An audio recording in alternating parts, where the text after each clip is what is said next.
বিরল প্রজাতির ছাগলের দেখা মিলেছে ঠাকুরগাঁও সদর উপজেলার বালিয়া ইউনিয়নের সোনাপাতিলা গ্রামে। মাত্র 14 ইঞ্চি উচ্চতার বেন্থাম জাতের এই ছাগলকে ঘিরে সৃষ্টি হয়েছে কৌতূহল। খুব ছোট জাতের এই ছাগল দেখতে ওই গ্রামে ছুটে যাচ্ছেন অনেকেই। নতুন আসছে এই ছাগল, সবার মুখে শুনছি, দেখতে আসলাম।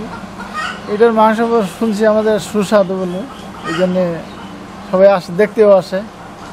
ছাগল এখানে প্রথম আসছে।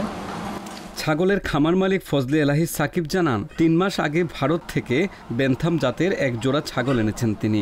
ছাগল দুটির নামও রেখেছেন, একটির নাম রাজা, অপরটির নাম রানী। এটা ছাগল দেখতে অনেক সুন্দর, এটা অনেক ফ্রেন্ডলি হয়, মানে যখন মানুষের কাছে যায় এটা সবসময় এর পিছু পিছু ঘুরে, আর মানুষের সাথে সাথে ঘুরে সবসময়। মেলটার নাম রাজা আর ফিমেলটার নাম রানী।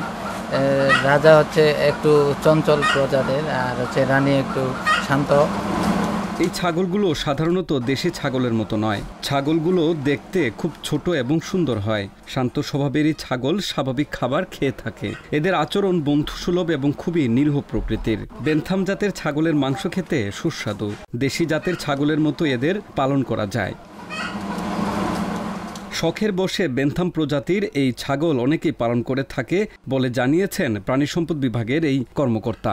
বেন্টন জাতের ছাগল, এই জাতের ছাগলগুলো সাধারণত আকারে একটু ছোট হয়ে থাকে। এটা আসলে দেখতে খুবই সুন্দর। এই জাতের ছাগল সাধারণত ছোট হয়ে থাকে এবং আমি বলবো যে এই ছাগলটা আসলে ছোট, কিন্তু এটা আসলে যে একেবারে যে ছোট অন্যান্য দেশে আরও হয়তো আছে, এই ব্যাপারে আমাদের কাছে তথ্য নাই। তবে এটা আমাদের দেশের প্রেক্ষাপটে এটা আসলে পারিবারিকভাবে বা খামার করে খুব একটা ইতিবাচক হবে না। তবে এটা অর্নামেন্টাল এবং শৌখিন এই জাতেরই ছাগল।